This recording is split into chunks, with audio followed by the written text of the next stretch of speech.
is a new friend,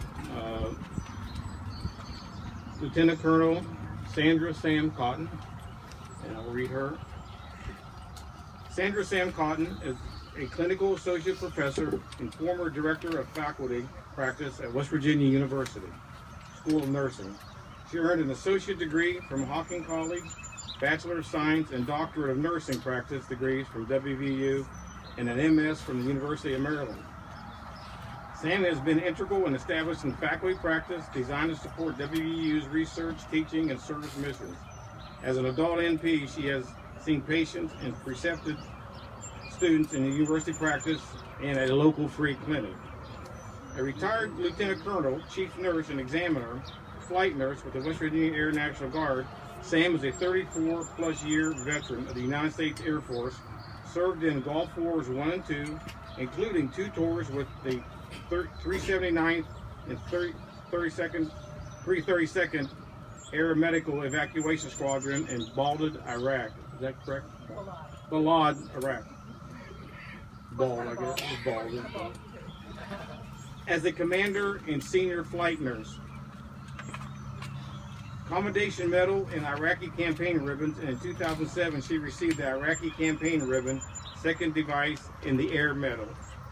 In 2007 she became a distinguished practitioner in the National Academy of Practice that served as a nurse consultant and tireless advocate for APNs in West Virginia and nationally as Helene, am I getting that right? Flood Academic Leadership and Leadership Awards. In 2014, Dr. Cotton was named the American Association of Nurse Practitioners Nurse Practitioner Clinical Excellence Award of the Year for the state of West Virginia. She serves on the board of Operation Welcome Home, an organization for veterans by veterans to create individualized employment plans to help veterans transition to civilian life by gaining meaningful employment. She has also developed continuing education for health care providers as required by the West Virginia state law to provide the best possible care for veterans, and has chaired. A member of the American Nurse Association since '79, she is a past state vice president and has chaired the Advanced Nurse Council and State Nurses PAC. She's a member of Sigma Theta Phi International Honor Society of Nursing and the American Association of Nurse Practitioners. Wow. Ladies and gentlemen, Lieutenant Colonel Sam Cotton.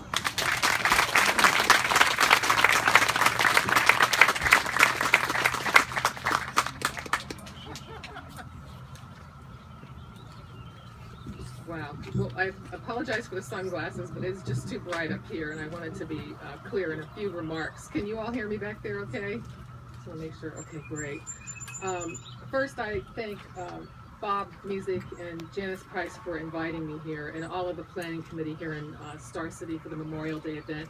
I'm truly honored to be here and deliver a few remarks on this that is actually the 150th anniversary of Memorial Day. It is also very humbling, especially following Colonel Dunbar, and as I believe we also have a responsibility to be a voice for those who didn't get to come home as I did. While I cannot begin to speak for the dead, I can certainly speak about them and for them, and it is from this vantage point of over 34 years of service in which I speak about them with you here today. America has fought in over 80 wars and various military actions during the last 240 plus years. While most of the deaths occurred in less than 10 or so major wars, the loss of any American life on the battlefield is meaningful. A South Boston, Vietnam memorial inscription reads, "If you forget my death, I died in vain." We must never forget to recognize and remember the sacrifice these deaths represent. I also hope to persuade you that deaths beyond the battlefield should be recognized as well, but I'll talk about that more in a bit. Ironically, I was completing death certificate training recently when I was reminded that statistics are human beings with the tears wiped off. And so it is as we remember the men and women who have paid the ultimate sacrifice in service to America. Before Gulf War I and Gulf War II, the only human remains, or HR as they're called in the military, I had ever flown as a flight nurse were those of a young soldier who had been accidentally electrocuted on the airfield at Lodges Air Base in the Azores. We had flown there for a weekend mission, and sometime during that mission after we had landed, they told us of a young airman's death. The next day, we would be carrying his remains back to the United States. I was pretty young then myself. I'll say young because I'm older now, but I was only in my 20s. It was heartbreaking to see the airman's friends send off their fellow soldier in a transfer case, an aluminum-looking coffin that was packed with 40 to 60 pounds of ice to preserve the body. The case was fairly unceremoniously loaded onto the plane. It was quite a long flight back to the U.S., made worse by strong headwinds against the old C-130 cargo plane. That was my main aircraft mission plane I flew on. I'm sure you've flown on a few of those yourself, maybe, I don't know. He stayed on the ground, he was smart. It was so disturbing, especially to the younger airmen on the training mission, that we covered the transfer case with a green wool litter blanket. It was also warm in the cargo compartment, and soon the ice began to melt. As we were at altitude with higher than sea level pressurization, it's drier up there, so the water from the ice soon evaporated. The sight of the transfer case was my first glimpse into what crews flying HR back from Vietnam may have experienced. I wondered what it must have been like to have carried an entire plane load full of transfer cases. Thankfully, during Gulf War I, or the Persian Gulf War, I flew mostly injured or ill soldiers back to Germany from Saudi Arabia, and most of these were non-hostile action, again, accidents on the flight line or other illnesses from soldiers being thrown into 140-degree plus heat. They really weren't acclimated, and they just, some of them were dropping like flies. They needed Colonel Dunbar's fitness program, I think. The most shocking part for me and my family during that was sadly watching the soldiers one night from Camp Pendleton on TV, saying all their tearful goodbyes to their family, and then suddenly finding myself deploying after only 8 days that Kuwait was invaded. I received a call at 6 p.m. one morning and 6 p.m. one evening and was gone by 3 a.m. the next morning. And one of my fellow squadron mates is here. I don't know where Forrest is, but Forrest, where are you? Forrest Mudisbal, right there. He's one of my squadron mates who came here today, and I thank you so much, Forrest, for being here. Also a seasoned deployer. I believe that it was during the Gulf War I that Patriot details, or perhaps during Bosnia-Herzegovina or Somalia, that Patriot details to load the HR on the aircraft came into use. I'll explain a bit about that in a second. If Gulf War I was a wake-up call, during the next year or so, my unit began to fly more aggressive training missions. I had never joined the SICSAC Club, and I'll leave you all to your imaginations as to what that is as an aircrew member, until our pilots felt the need to practice tactical spiral landings like they would do in the desert. They also began to fly more tactical training missions, practicing low to avoid enemy fire.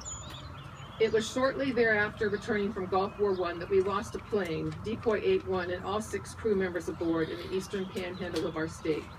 They got hung up on an unmarked electrical cable while practicing ridge crossings and went down less than a minute and a half later. War and flying could be very dangerous, and sometimes was for keeps. While I had more notice during Gulf War II or Operations Iraqi and Enduring Freedom, the ante was also high as we lived and flew in and out of some of the most dangerous places in Iraq. Forrest was deployed at Baghdad and was one of the first aeromedical crews who was on the ground there. While I was mainly a ground pounder, the first time deployed as the flight commander, I also got to fly, and it was in Mortar-Reederville, which is what the air base there at Balad was called, that I learned firsthand how waiting for HR to be loaded could potentially impact an AE or AirVac mission. I was stunned to find out that someone at Scott Air Force Base in Illinois, in a room far from the AE side of the house or other mission planners, was picking off planes on the ramp to decide which plane the HR would be flown back on to the US via Germany. During one particular time of heavy casualties, our crews were nearly loaded and ready to go when 8 transfer cases showed up at the airfield to be added on to the AE mission. Well, no one, and I mean no one, wanted to leave our guys behind. The additional time it was taking to load the HR using the Patriot detail, while solemn and meaningful for all of us living, we were more concerned about making sure we were not adding to the transfer case side of the balance sheet before the mission even got off the airfield. It really brought into perspective, and needless to say, the mission launched without any adverse events, but it really brought into perspective how easy it was to be totally disconnected from the boots on the ground if you were half the world away, making decisions based upon only aircraft availability. And I would also submit that a lot of Americans, and certainly not the ones here I would be preaching to the choir today, are not aware of the sacrifice, or that we still have many men and women deployed. I may sound a bit frustrated, and trust me, I was at the time. The AE missions were my responsibility, ensuring our crews got launched without getting shelled on the runway or having a patient wait unnecessarily in the heat. Aircraft noise or fear of being shelled themselves was really real. Although we were able to accommodate the HR on that mission, we were mindful that there may come a time when we couldn't sustain a mission delay without risking the living. Thankfully, we were never forced to choose between the living and the dead. As I alluded to in my previous use of the Patriot details became customary, I believe, during wartime, when thankfully the casualty counts were lower than in previous wars. Compared to Vietnam, Korea, or certainly World War II, the number of deaths during the Gulf Wars I and II were relatively small in numbers, although none the less tragic or meaningful. If I may, I just want to share with you just briefly about what a Patriot detail is from a letter I wrote home one Christmas while I was deployed.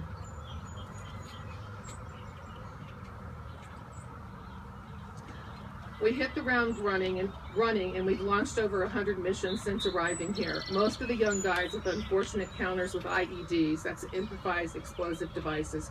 I helped in the emergency room with resuscitation of the 2000th war casualty. It was horrific, the smell of burnt flesh and fuel that had been used to incinerate as well as bomb. I will never forget this, the feeling of utter helplessness to take away the intense pain these poor guys were experiencing, juxtaposed with a feeling of horror and honor and duty, as these gods now fought to ask about their buddies before letting themselves be treated, and then now fighting for their own lives.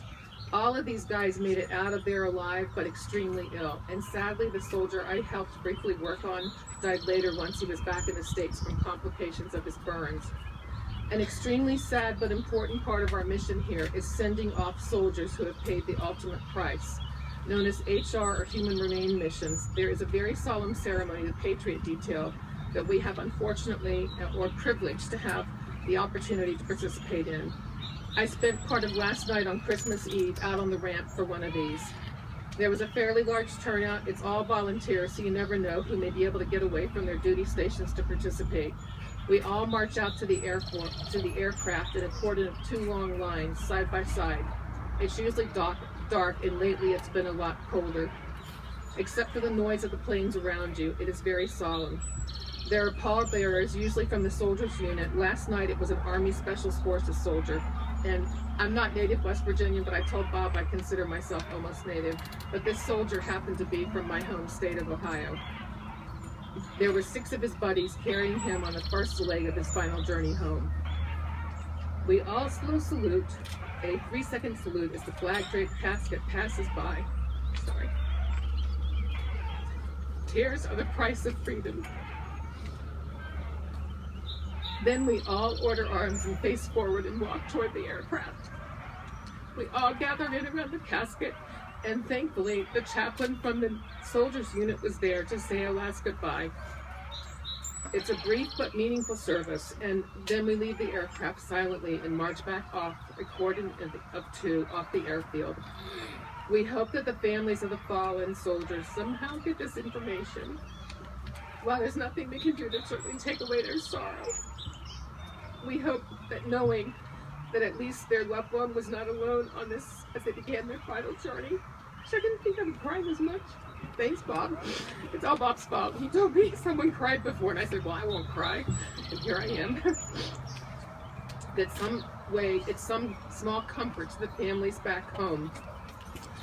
Balancing the desire to honor the dead and care for the living goes on today, as we still have soldiers, sailors, airmen, and Marines deployed worldwide. I also mentioned earlier about deaths beyond the battlefield, and although my focus is mainly on remembering the deaths of those who died during wartime, there are still vets dying nearly every day. I often wonder, how the vets, the Vietnam vets, who are still dying from the effects of Agent Orange, are cataloged. Their names do not appear on the wall, and their deaths, to my knowledge, won't be part of the wartime statistics, but their deaths nonetheless were certainly war-related. Additionally, the mental health crisis veterans find themselves in post-deployment and the mounting number of deaths due to suicide. While these are noted as suicides, unless the soldier is on active duty, I wonder, will their deaths ever even be a footnote to a war in which they served? It is my hope that we remember all of these soldiers who may have died accidentally, such as the young airmen at Lodges Air Base, the crew of Decoy 81, and the many we have lost post-deployment, one in my home unit, and another I served with in Iraq, as we remember this 150th Memorial Day anniversary. I close with the words of a favorite nurse hero of mine, Edith Cavell. There's a big old mountain in Canada named after her, and she was a British nurse accused of treason for treating both sides and assisting soldiers to escape during World War I. As she stood before her death at the hands of a German firing squad, she spoke, "I realize that patriotism is not enough. I must have no hatred or bitterness towards anyone." I really thank you for the privilege of being here and for recognizing and keeping the memory of our soldiers lost during wartime a priority. May God continue to bless those soldiers, all of us here in Star City and the United States of America. Thank you so much.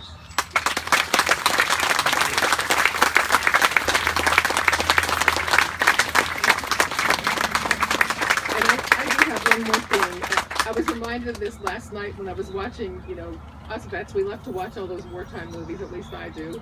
And there was one on about the red-tailed Mustangs. The 332nd Air Expeditionary Wing in Balad, Iraq was named after the famous red-tailed Mustangs. And I brought you a coin for your committee here today. And just thank you so much for allowing me to speak for the vets that can't speak for themselves.